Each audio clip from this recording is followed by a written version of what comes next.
Hey there, everybody, and welcome to another Wednesday webinar. Today, in about 5 minutes, we'll be talking about fetal alcohol spectrum disorders. It's something that I don't think we cover enough given what may be the prevalence of it. It appears that it's a lot more prevalent than we used to think it was, and there are so many overlaps with ADHD in terms of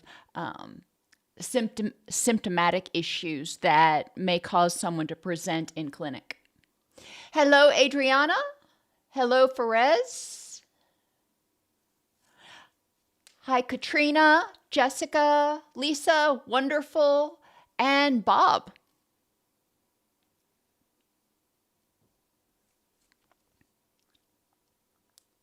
Hello, Latasha. Good to see somebody from New York.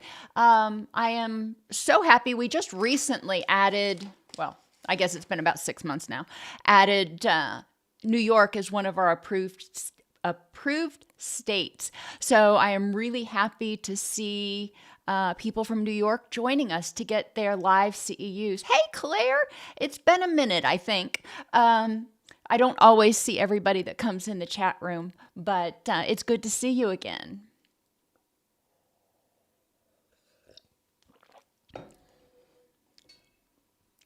If you have any burning questions about FASDs, please let me know. I will do my best to answer them. And as usual, I will stick around after class is over to answer questions, until they're all answered. Well, that's awesome. Wonderful. Welcome. Hello, Say Sauvé.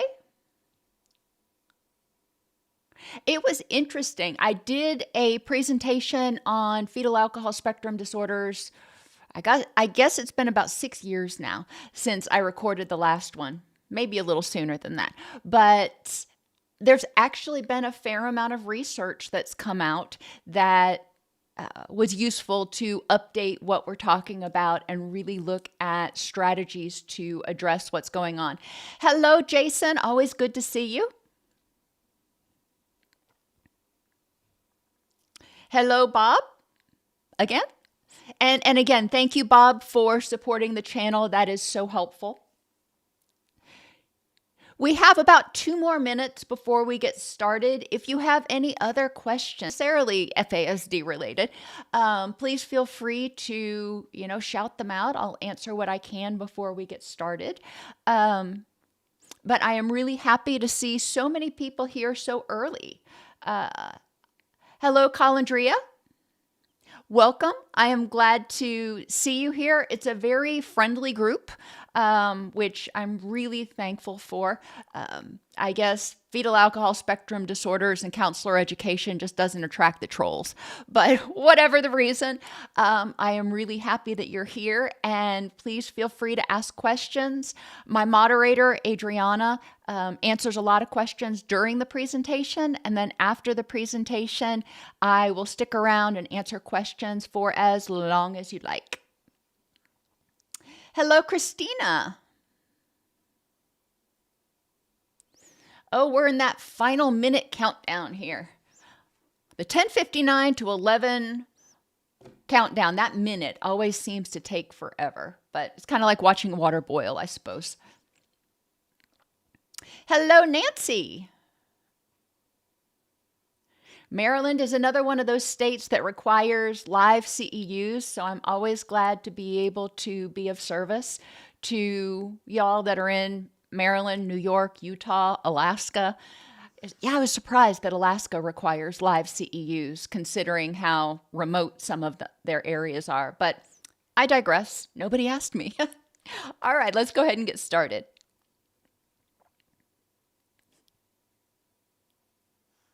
I'd like to welcome everybody to today's presentation on fetal alcohol spectrum disorders. I'm your host, Dr. Elise Snipes. Today, we're going to define fetal alcohol spectrum disorders for those who are unaware.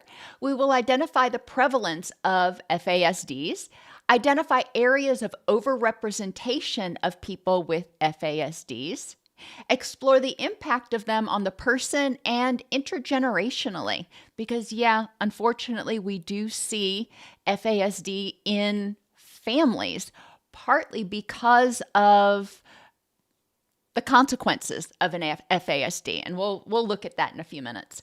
And we'll discuss interventions and modifications to assist the person with an FASD. Now, I want you to think about the different settings in which people may exist with FASDs. And let me tell you, it's every setting. It could be your workplace, definitely the jails. You have youth with FASDs in schools. You have youth with FASDs that are in after-school programs. So it's important, no matter what your line of work is, if you're working with human beings, that you're somewhat aware. As a supervisor, if you have subordinates who have some level of FASD, okay, there are interventions that we can use. You can also go to askjan.com, I think. It may be askjan.org. I always forget. But that is the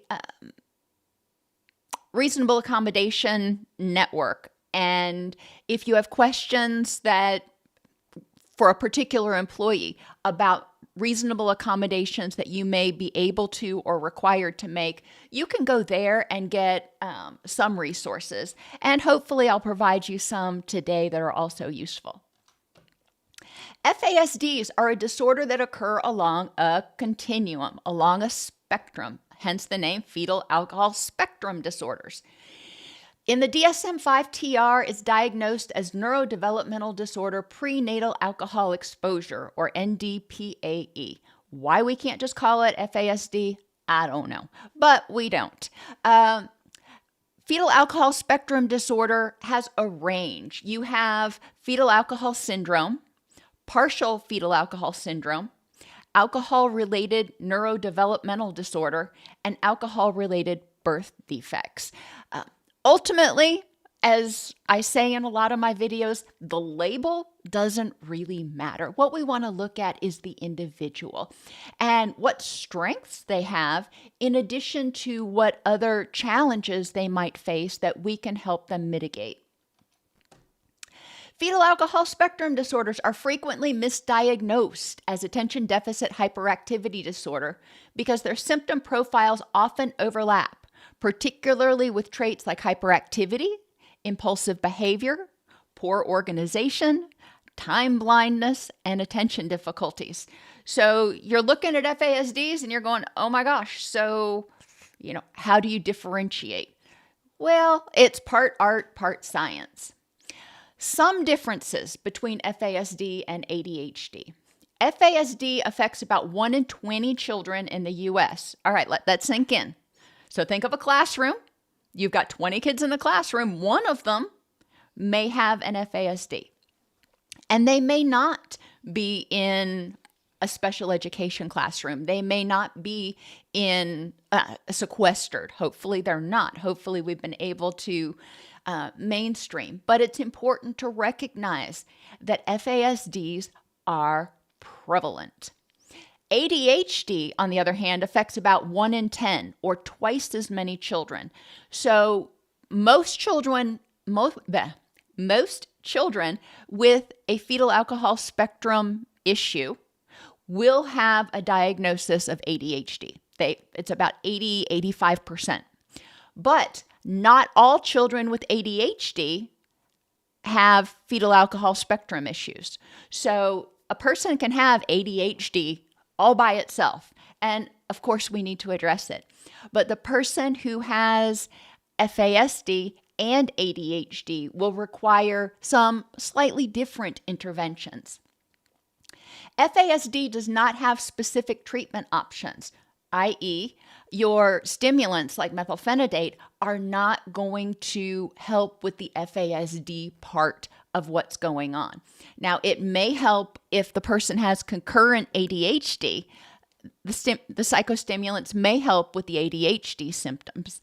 But again, we want to recognize that you can't treat them the same because they're not the same. People with FASD may have issues with speech, language, and memory. And I've got a little table for you in a minute. People with ADHD typically do not. So that's one of the big differentiators that we're going to look at is receptive language, expressive language. Those things have significant differences in people with FASDs where we don't see that in ADHD. There is some evidence for distinguishing between children with FASDs and children with ADHD using what they call the four-factor model of attention. Children with FASDs have difficulties with encoding, taking in and processing information. A lot of times, and I'm jumping ahead, but that's okay, a lot of times they will talk a big talk, and they can talk at the level of their developmental age, but what they're understanding is much less. And that's because they have learned what to say. They've learned through rote memorization. This is how I'm supposed to respond to this. Children with FASDs have difficulty with shifting attention and hyperfocus. Now, I know some people with ADHD have hyperfocus too. Children with FASD, hyperfocus is what's going on most of the time. Children with ADHD, hyperfocus is typically only around preferred or highly stimulating activities, getting that dopamine rush going on. So if the child has, or the person has difficulty shifting attention, and I want you to think in the workplace, if you have somebody who is one of your subordinates, maybe they're working at a restaurant and they're doing one task and you need them to do something else, but they have difficulty shifting. It's just like it throws them into a tizzy when they have to suddenly change activities. That may be an FASD. Now, obviously, as a supervisor, you're not going to be diagnosing your employees. My point is to drive home the notion that people with fetal alcohol exposure are everywhere. And we just need to be sensitive to what's going on. Instead of thinking of them as disorganized or resistant or challenging, we want to look at behavior as communication and ask ourselves, why is this person having difficulty doing what I need them to do? Children with ADHD typically have problems with focus and sustaining attention in the things that they're doing. The prevalence of fetal alcohol spectrum issues in the general population, depending on what study you use and depending on the population, ranges from 2 to 8% for the entire continuum of FASD. Now, that's a little bit different than 1 in 20, but it's about the same. 94% of individuals with an FASD also have a mental illness or more. As I mentioned, the statistics indicate that about 80 to 85% of people with FASD or fetal alcohol spectrum issues likely have ADHD. But we also see anxiety, we see depression, we see trauma issues, because people with FASDs are no different than other people. When they feel unsafe and powerless, when they feel rejected, when they feel criticized, it can be very traumatic to them. 73 to 80% of children with an FAS are in foster or adoptive placement. Now let that sink in for a second. So one of the things that you can do, and obviously it's only going to be right about 73% of the time, if you have somebody that you suspect may have a fetal alcohol spectrum issue, one of the things you can do is ask if they were in foster care or involved in the child welfare system. That's not going to be diagnostic by any means, but they find that because in many households, one of the contributing factors for having the child removed is substance use, that FASs occur much more often in youth who are in foster or adoptive placement. 61% of adolescents with a fetal alcohol spectrum issue experience significant school disruptions. You're going to understand why that is in a minute. Part of it maybe going in and out of foster care and getting bounced around between schools if you're not able to stay in the same system.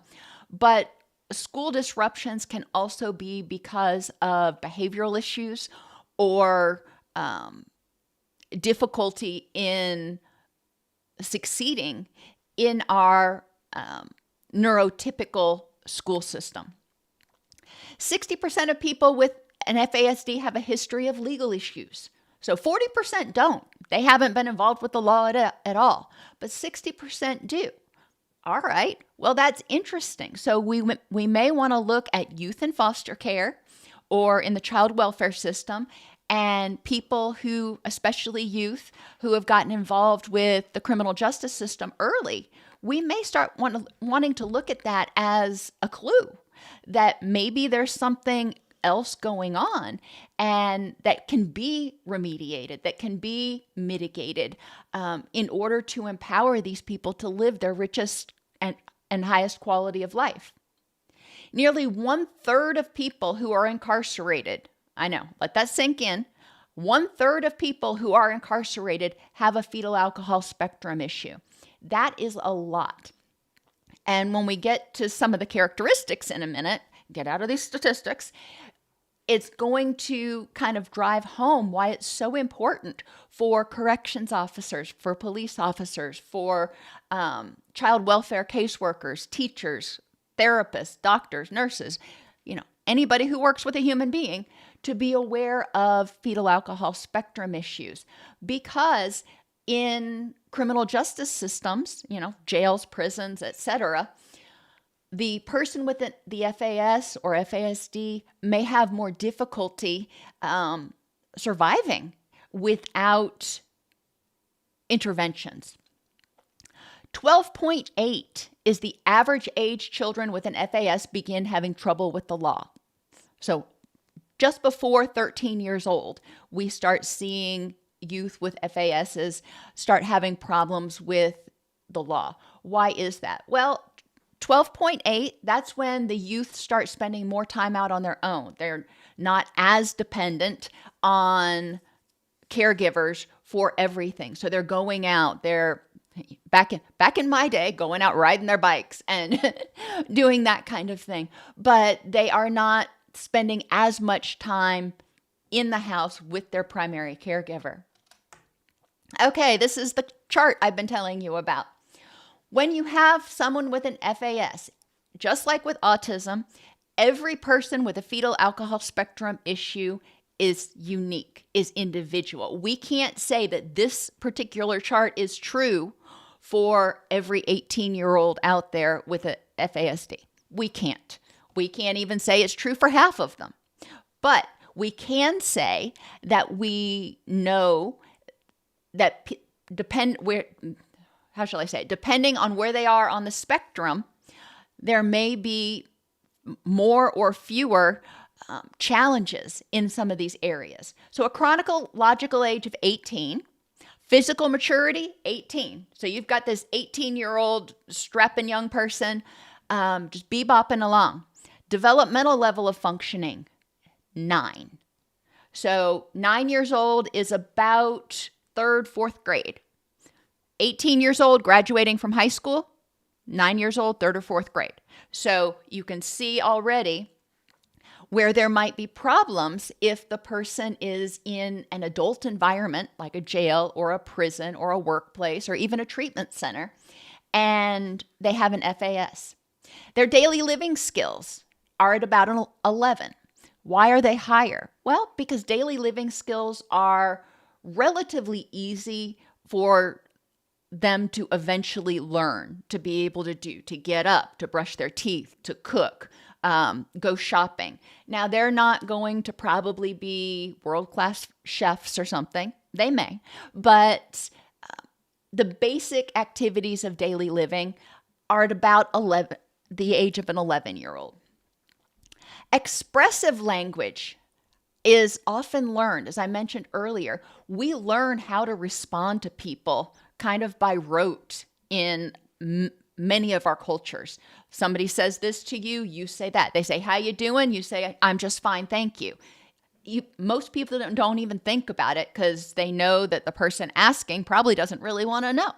So they say something, you have a canned response. Am I saying it should be that way? No, I'm just saying what reality is.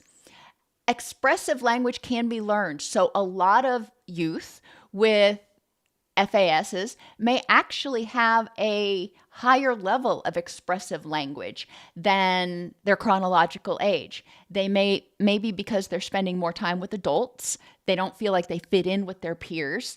It may be because they've just learned how to adapt, and using their expressive language has helped them stay safer. Unfortunately, their receptive language, so what they understand versus what they say, their receptive language is that of a 6-year-old.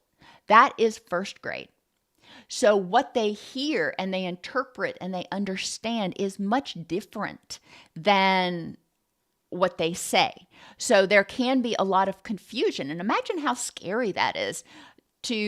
I know what to say. I have no idea what it means, but I know what to say.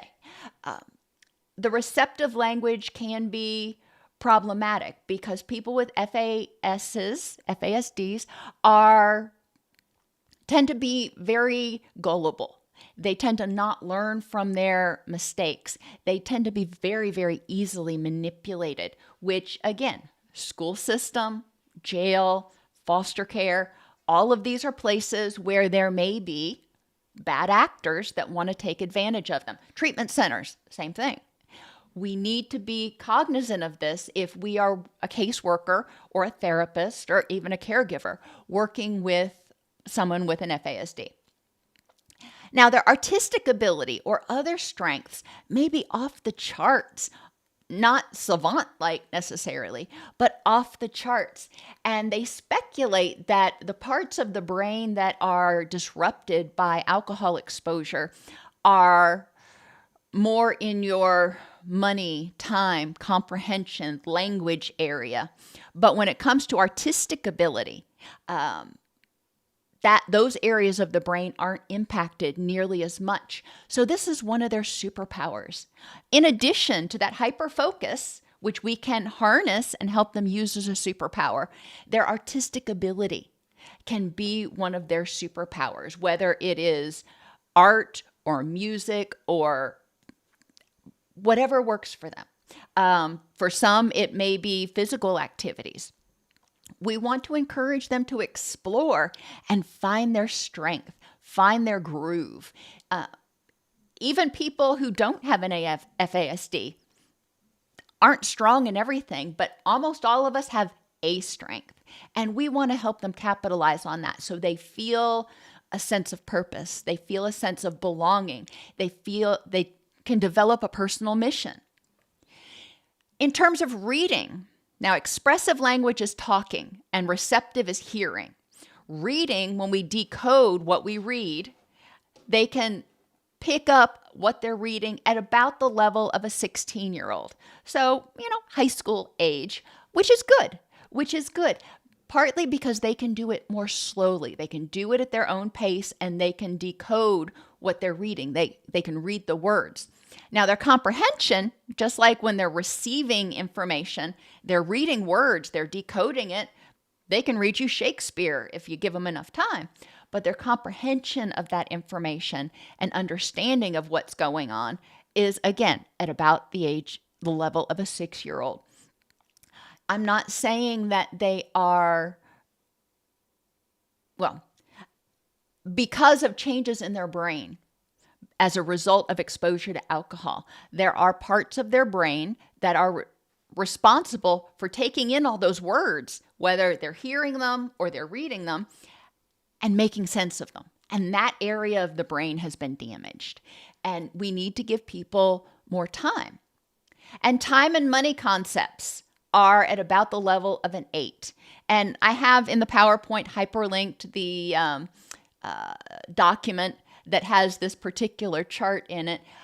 So you can go take a look at it, but it's only one. And again, every person with a fetal alcohol spectrum issue is a unique individual. And we don't want to assume that Jim Bob, the 18-year-old person I'm working with that has fetal alcohol exposure, I don't want to assume that his receptive language is that of a first grader. I want to find out. I want to find out where on the spectrum each one of these issues is for Jim Bob. People with FASDs may have difficulty with learning and remembering because that means taking in the information, processing it, and understanding what's going on. For me, being in math class, I hear the words and I see the professor writing stuff on the board and I'm just going, I'm not understanding a daggum thing. And imagining what that must be like for somebody with a FASD, for that to be, everywhere all the time, it's hard for them to learn and remember. That it needs to go slower, it needs to be chunked, and they need to check for meaning periodically. Okay, you do this step. Why are you doing this step, etc.? They may have difficulty understanding and following directions. Just like somebody with ADHD, you don't want to give them difficult multi-step instructions and just rattle them off and expect them to remember it. It ain't going to happen. So we need to keep our instructions short and make sure that we're very clear in what we're saying, almost to the point of being too specific. They have difficulty shifting attention. Adding cues can be very helpful, like a push notification. If they have a mobile device and they're wearing it, having a push notification that vibrates when it's time for them to switch activities. That can be a clue of what they're supposed to do. And if there's something, sometimes they need a minute in between. It's like, okay, it's time to switch. So then they need to go to the bathroom, wash their hands, do something to help them switch gears. Controlling emotions and impulsivity is another challenge. Well, people with FASDs, because of those varying strengths and liabilities, if you will, life is stressful. Life is stressful. Even if they didn't already have issues with dysregulation and impulsivity that's characteristic like we see in ADHD, they're under a lot of stress. They have difficulty communicating and socializing because their receptive and expressive language is so different. It can be hard because they're talking a big game, but they may not be understanding what their friends are saying, so they feel lost in what's going on, or it's not engaging because they're just kind of repeating words back. They may have difficulty effectively reading nonverbal behavior. This is one of the interesting things and one of the most challenging things in some ways for people with FASDs. They do have difficulty interpreting nonverbal behavior, often interpreting it as more intimate than it really is. So we need to help them, some people with FASDs, learn how to interpret those nonverbals and maintain boundaries. They may have difficulty performing daily life skills, including feeding, bathing, counting money, telling time, and minding personal safety. Each person is going to be different. Some will have no problem with feeding, bathing, toothbrushing, even cooking easy meals. But they may have difficulty with counting money and telling time and other things that involve numbers. So we need to explore granularly. They may have explosive dysregulation episodes triggered by stress. Well, when you're already stressed out, it doesn't take much, thinking of stress as a bucket. And every stressor adds water to that bucket. So once your bucket is full, it doesn't take much to add to that bucket to make it start overflowing. People with FASDs are neuroatypical. So sensory overload can be a huge issue for them. They may have slower rates of processing the information of what's going on around them, so they constantly feel vulnerable. They feel like they're behind the eight ball. Or sometimes they just feel, to use quotes, stupid. They don't feel like they fit in. They don't feel like anybody understands them, and they don't feel like they are capable of understanding anybody else. They are capable, but we need to help them figure out what interventions they need to mitigate the difference between them and someone who doesn't have an FASD. Evidence shows that adolescents with FASDs will commonly exhibit learning and behavior challenges, especially in adaptive functioning and getting along from day to day, remembering to bring their homework, remembering what to put in their book bag, remembering to bring their lunch, remaining organized and regulated. That's pretty common in ADHD too. And again, think about all of these symptoms in terms of not only FASD, but ADHD. A lot of you have already worked with people with ADHD. So a lot of the interventions to address the ADHD symptoms or issues that someone with FASD may have, you've already got those in your toolbox. So score, you're 2/3 of the way there. They may learn information slowly, especially what is said to them, or even things that they read, because their receptive and comprehension abilities are so much lower. But they can learn. We just have to give them the space and the time to do it. They may tend to forget things that they have recently learned. Well, some of us forget things we recently learned anyway. In order to learn something, we have to take it in, we have to receive it, we have to encode it, and we have to make room for it. We have to know why we care about it. And since a lot of people with FASDs have difficulty with that encoding part, they may learn it and it sticks around in that short-term memory. They can do rounding, for example, but they can do rounding today, but tomorrow when they come into class, they won't be able to do it again. They'll have forgotten because they didn't encode it. They may make the same mistakes over and over again. And this is often unique to somebody with FASDs because they can't anticipate consequences.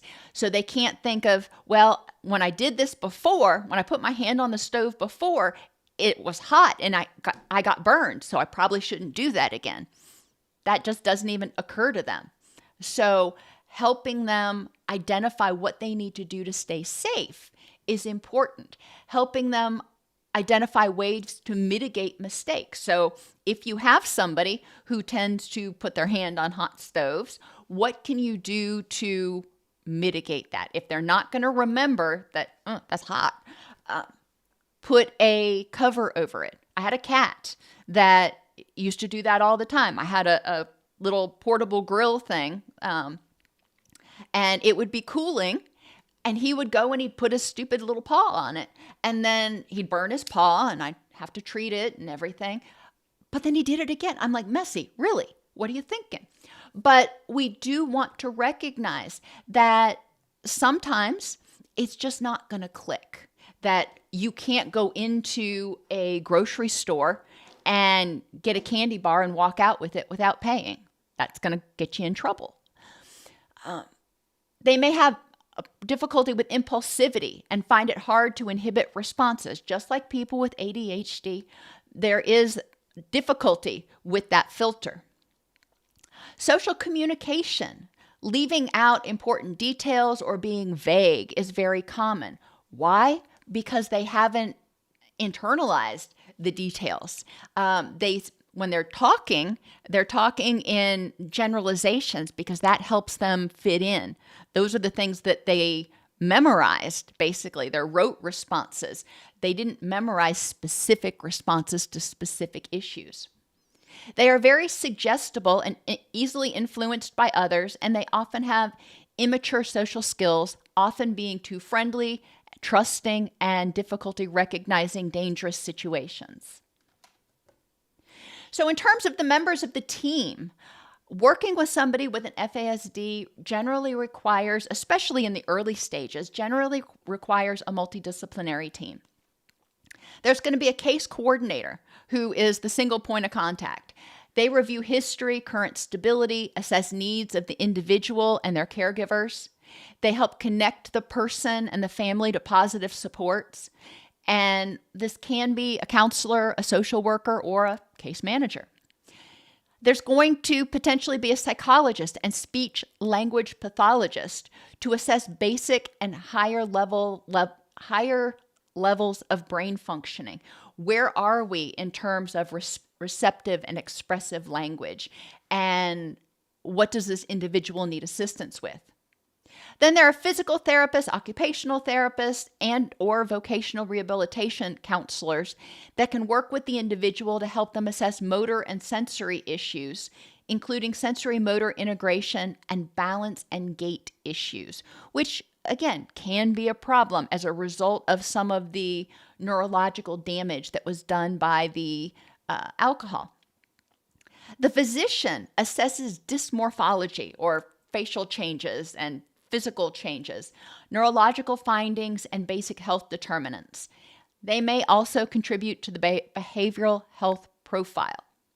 And finally, the family navigator helps the family through the process. This is often a coach, maybe an uncertified caseworker, is ideally an actual caregiver of someone with an FASD, and is available to help the family connect with parent or family support and other needed resources. So they work really closely with the case coordinator. In terms of impact of functional impairment, being aware that people with FASDs are in home placements, foster care, treatment centers, schools, jails, prisons. We see them in pretty much every setting. Problems in multiple domains interfere with the person's success, including inability to remember program rules or follow multiple instructions. What do we need to do? Write it down, post it, so they can have visual reminders. Use pictures, and I summarize that at the end. Remember and keep appointments or get lost on the way there. A lot of people with FASDs just totally blank out, or they have difficulty remembering without having push notifications, remembering that, hey, at 9 o'clock, I've got to do this. They have difficulty independently making appropriate decisions about their personal needs and goals, including treatment, but it also may be personal needs and goals for safety, personal needs and goals in life. They have difficulty interpreting social cues and observing appropriate boundaries with others, often thinking that those communications are more intimate than they really are. We want to help them recognize when it's appropriate to hug somebody, when it's appropriate to get close to someone. They have difficulty attending and not disrupting group activities because, in large part, of their impulsivity. But in group activities, especially if the group is going faster than they can process, it can be very frustrating. So they may start getting antsy and irritable, and which will promote impulsivity, blurting, disruption. They have difficulty processing information readily or accurately. If you're telling somebody something and they seem to be getting it, and then you figure out that they didn't have a clue what you were saying, it's like you said you understood, but then when you tried to do it, it was like you didn't even hear me. It could be that they have ADHD and they just kind of zoned out. It could be that they just didn't understand. And instead of causing problems, instead of risking rejection, they just kept nodding and saying, yeah, I got it. Not a problem. I know what to do. And then they left and they're like, oh, crap. And they may have difficulty acting one's age. Well, I think a lot of us do. But because of their impulsivity and dysregulation issues, which you expect to be significantly improved, if you will, at 18 or 20 versus 6 or 8, we need to help them recognize what is appropriate in different settings. When indicators occur in any of these domains, particularly when there are indicators across multiple domains, receptive language, expressive language, reading, comprehension, math and timekeeping, impulsivity, that whole list we went through, If there are issues in multiple domains, consider applying the FASD 4-digit code caregiver interview checklist. And that's a mouthful. It's a good screening instrument. Even with compensatory strategies, the person with an FASD may be less able to use judgment, recognize consequences, or understand abstract situations. We want to make sure that they feel comfortable. If they're going into, you say, okay, we're going to go to church. It's the most abstract I can think of right now. And they hadn't been to church before.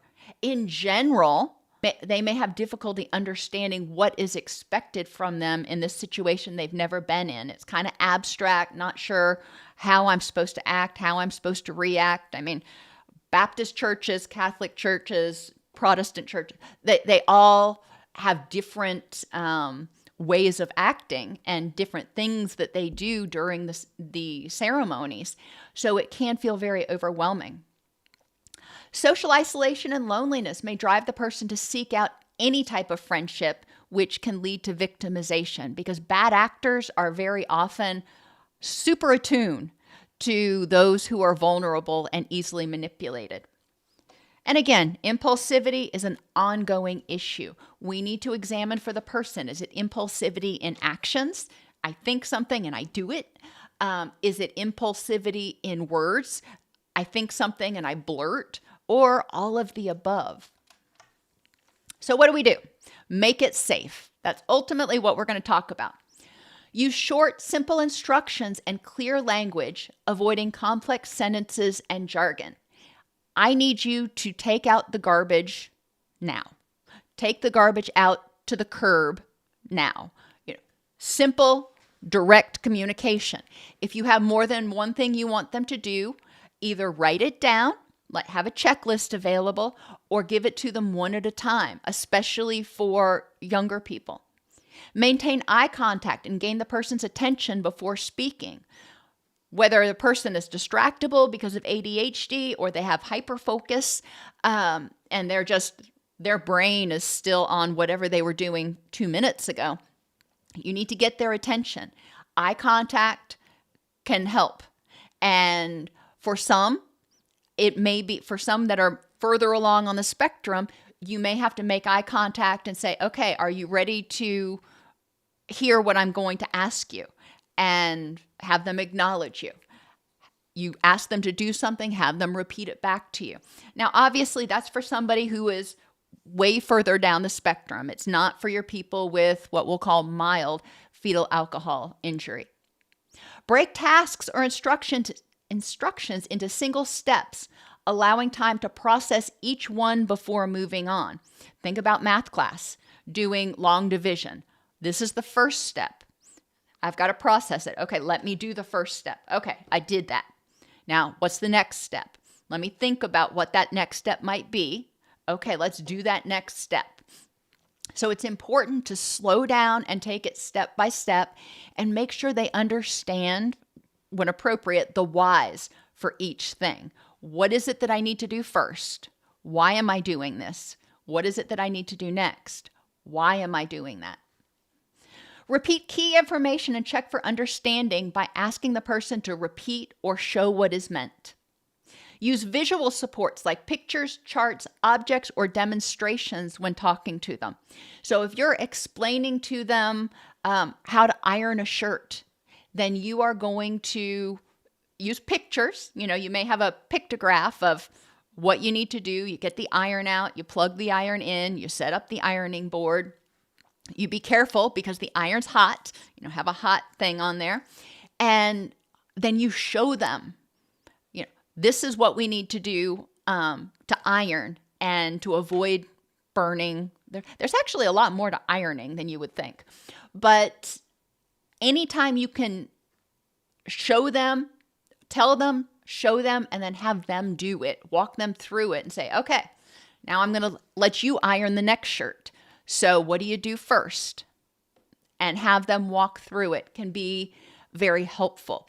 If you are working with somebody at a job, you may have to do the same thing. Maybe they are a line cook and you need them to do specific tasks. Show them the task, then have them do the task, and then back off. So instead of providing scaffolding where you're nudging them along, once you feel like they can do it, back off and observe and watch them do it. Remember, tomorrow they may come in and they may not be able to remember how to do it. You may have to go through that iteration multiple times before it actually truly clicks. Limit distractions to help with focus and processing, especially for those who have concurrent ADHD.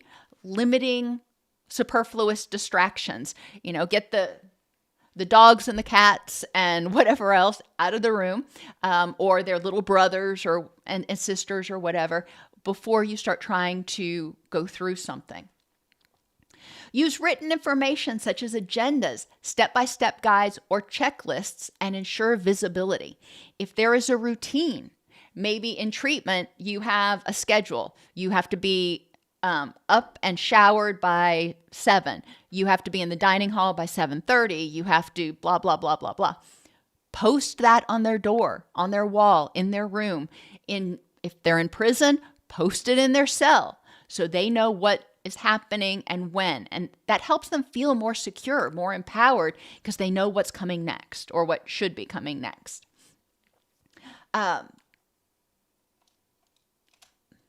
Keep vigilant for situations where victimization is possible, whether it is from friends, from siblings, from foster siblings, from other people in the treatment center, from other kids at school, from other inmates, whatever. There are almost always bad actors in every group. It happens. We need to be vigilant for those situations because the person with an FASD may not pick up on the nefarious motives. Role play personal safety and specific scenarios that people face, like identifying who's a stranger versus who's a friend, and allow the person to practice that. When you go to the grocery store, who's a stranger, who's a friend, who's okay to talk to, who do you probably want to steer clear of? Videotape the person doing it right in the role play so they can watch it repeatedly, which reinforces the lesson. Provide a buddy system. All of these places, with the exception of home, hopefully you're the buddy if you're the caregiver, but in foster care, treatment, school, jail, if they have a buddy that can help them get through the day, that can help them be wary of what's going on, that can be very liberating in a lot of ways because they have somebody who they can connect with. They have somebody who they can communicate with, who kind of understands what's going on for and with them. And they've got somebody who is going to kind of look out for them, be a big brother. Help the person find a healthy, structured environment to help them avoid unwanted behaviors. If they are bored, if they are lonely, there's a variety of different issues that may lead somebody to engaging in unwanted behaviors. So what can you do when you are not doing XYZ task? What would be helpful? What would be healthy for you to do? Help the person adjust to a structured program or environment and develop trust in the caregivers or staff. If this child is being put in a new foster placement for the 13th time, every new foster placement, there's an adjustment period. If the child is going to a new grade, they have to learn the new teachers, the new routines, the new rules. Make sure that the person is given time to develop trust in the caregivers and staff. In schools, it can be really helpful for the youth to meet the teachers ahead of time and have a sit down with the teachers so they feel comfortable and they're not walking in to meet this strange person on the first day of school. Individuals with FASD tend to be trusting. They need a great deal of structure and may have trouble adapting to changes in routine or new people. If you are going to be out, maybe you're going to be out on vacation and there's going to be somebody else caring for them. Make sure to ease that transition and not just have a new person show up, because could throw them for a loop, because they're like, you're a stranger. I don't know who you are. Don't know what to do here. Share the rules early and often. Sometimes that means repeating the rules at the beginning of every group or at the beginning of every day, checking in with the person. Maybe you're on a pod in the correction facility of a bunch of people who have FASDs. And so you begin the day with a group where you go over the rules and just reinforce that. Put instructions in writing and remind the person often where the instructions are. You can remind them verbally, but also make sure to remind them where the instructions are so they can go and they can take their time. Keep rules simple and avoid punitive measures that most individuals with an FASD will not process. If the person with an FASD does something you don't like and you scream at them, they're going to be like, what? They may not process the cause effect. And so screaming at them is not going to do any good, because it's not going to really punish that behavior, because they're not connecting. If a rule is broken, help the person strategize ways they can better follow the rule in the future.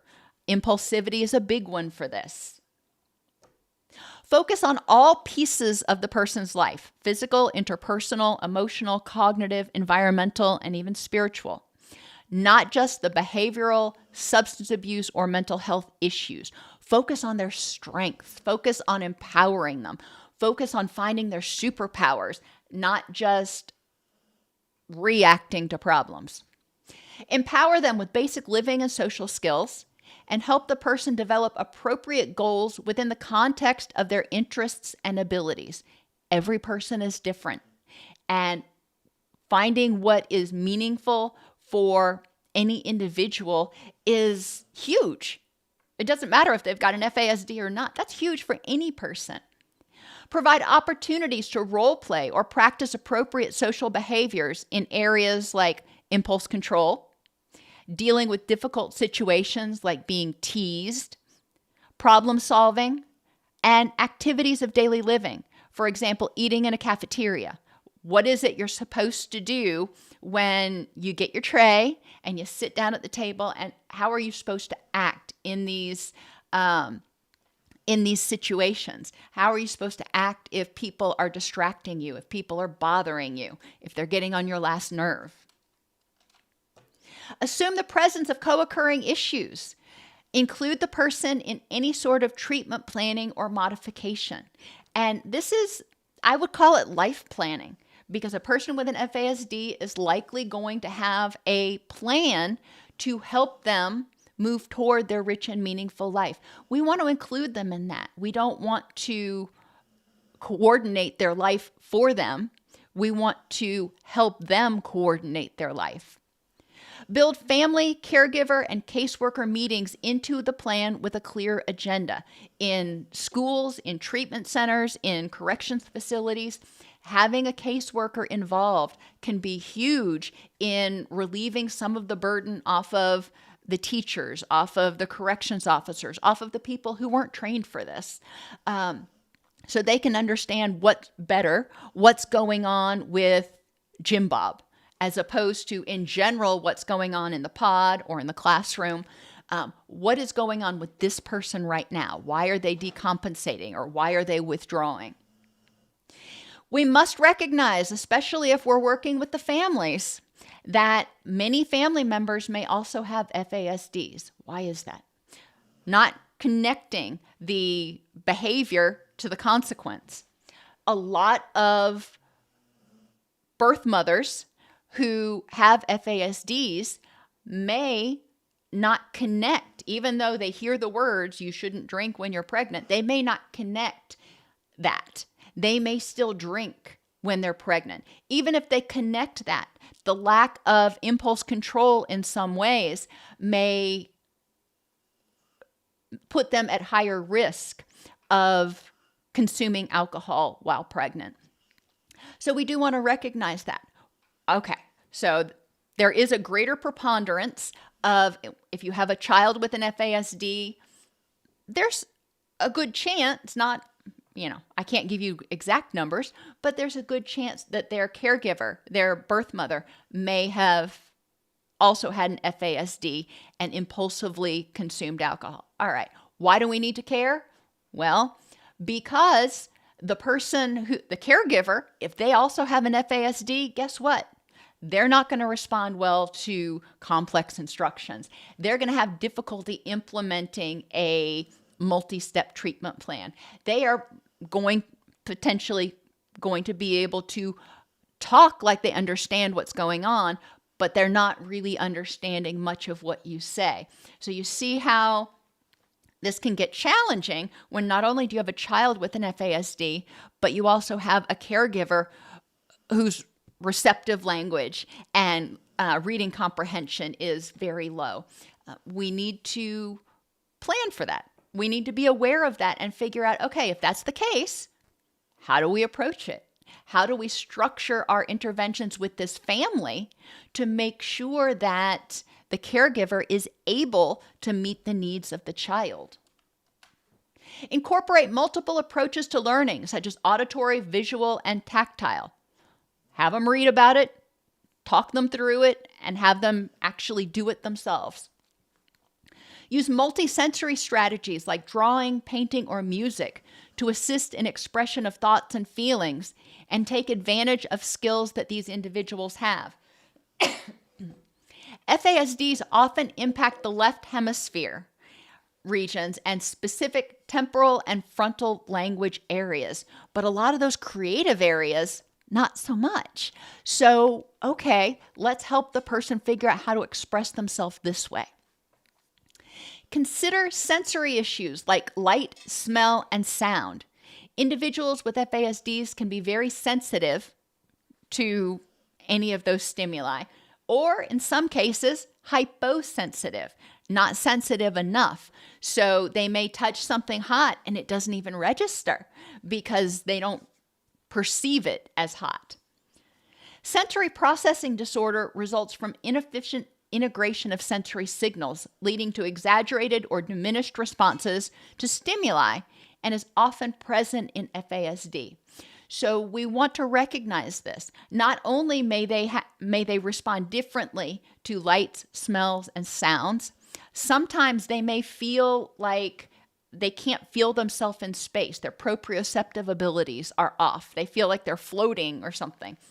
And working with an occupational therapist and a physical therapist can be helpful at providing tools to help the person integrate their senses, what they're feeling from what's actually going on.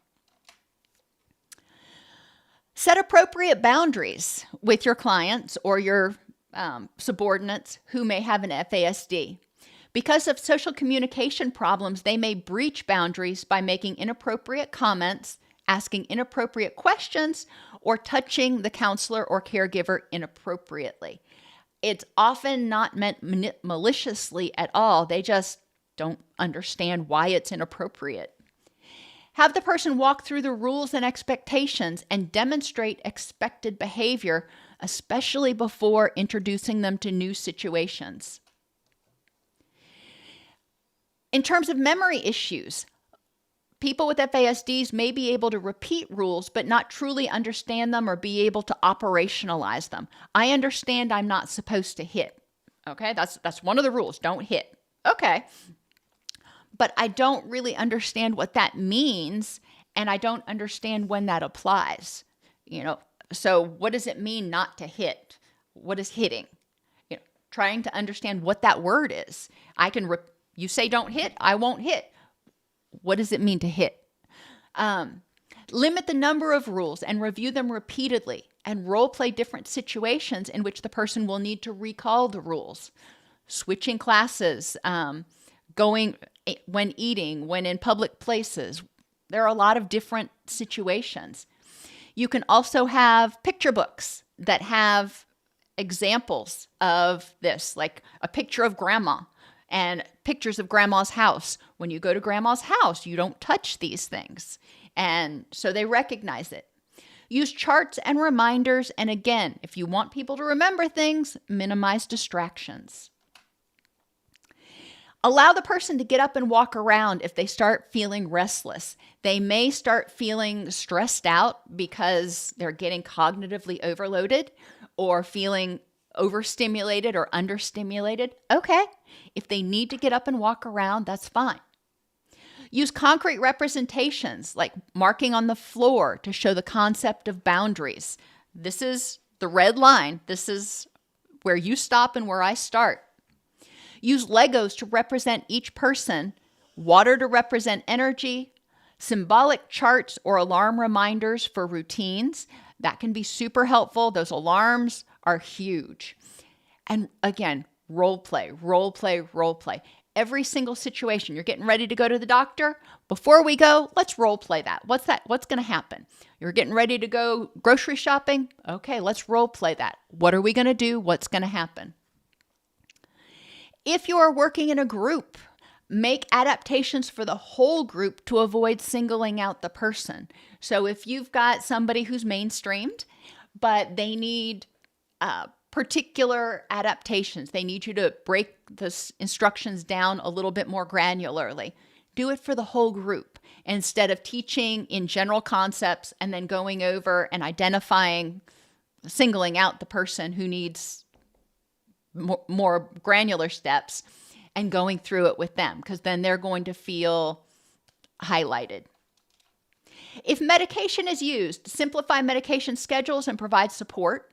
Find something the person likes and have the person do that regardless of their behavior. Make sure that they are doing things that they like. They may have had a bad day. Okay, we learn from that throughout the day, but it's also important not to continue to punish them the rest of the day because they're not going to understand why. They're not going to get it. Create chill out spaces in each setting and be creative about finding ways for the individual to succeed, establishing achievable short-term goals, and reconsidering zero tolerance policies. I have zero tolerance for being interrupted in group. Okay, well, if you're working with somebody with an FASD, that may be setting them up for failure. So zero tolerance for certain things, of course, we want to keep it safe, but recognizing improvements is really what we want to work on. Be consistent in appointment days and times, considering shorter, more frequent meetings, classes, or appointments. And arrange for someone to get the person to their destination, their classroom, or their appointment or whatever, for at least the first 6 months.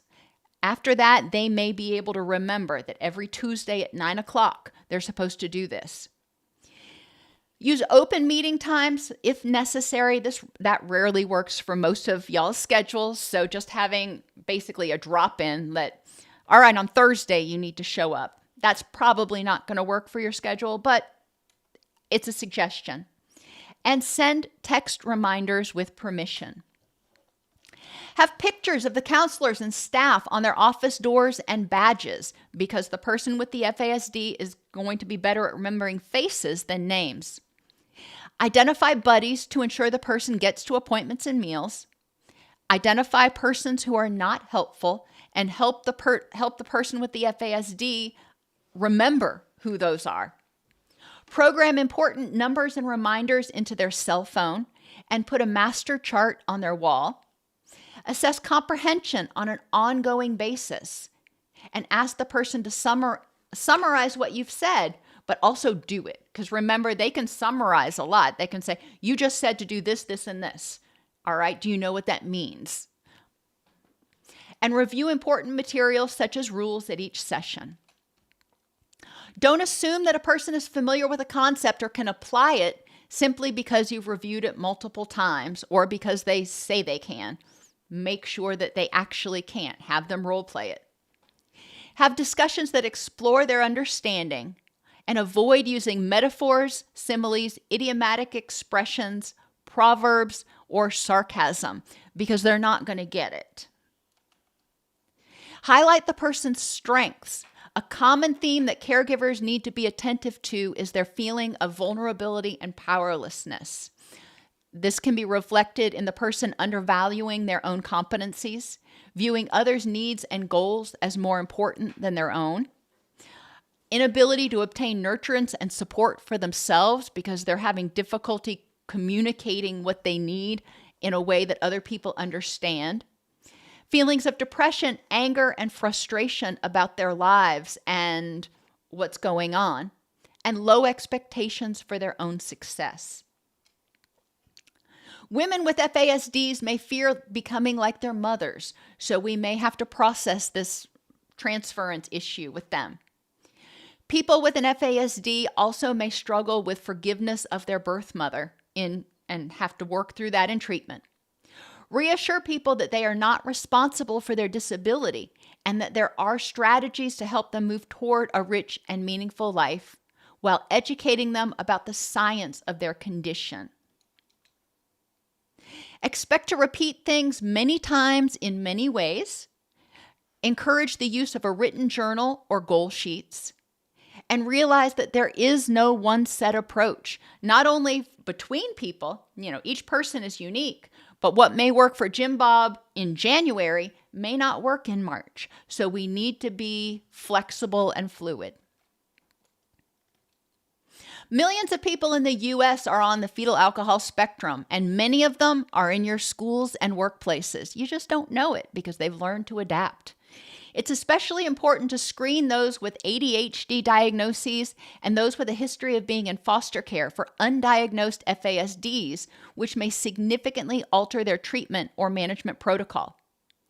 Jails, addiction, and mental health treatment facilities all have a much higher prevalence of people with FASDs. Other fabulous resources you can look into are the two that are linked here. One is called Addressing FASDs. That's a SAMHSA publication. And there's also an FASD network that has a ton of stuff. But the particular document I linked to is a very succinct summary that can be useful for teachers and caregivers. Alrighty, I know I ran over a little bit. I apologize for that, but thank you for being here and being patient. What questions do you have? Well, thank you, James.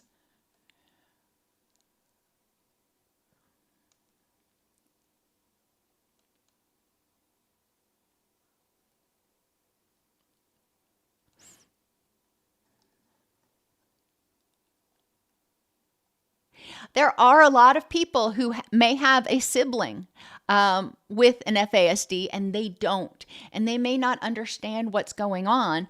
The fact that you tried to make him feel included, the fact that you tried to make him feel belonged, like he belonged, is wonderful. And people with FASDs have the same feelings and the same needs for safety, love, and belonging that all of us have. It's just a matter of, instead of criticizing and judging, we step back, not saying that you did, but in general, that people step back and go, I wonder why little Tommy is acting that way. Or I wonder why little Tommy seems to be just completely unable to not be disruptive. What's going on there? And get curious. Get curious about what's going on. And it's never too late. People with FASDs that I've worked with in treatment that are in their 30s and 40s, undiagnosed because they didn't have those, quote, obvious facial features, they went undiagnosed or maybe just diagnosed with ADHD. But as we worked together, this was mainly back when I was working in residential, we were able to develop other compensatory strategies to help them manage the issues that were causing them problems and work toward what was important in their life. And again, looking at it from the perspective of superpowers. How is this a strength that you can use to live your highest quality of life?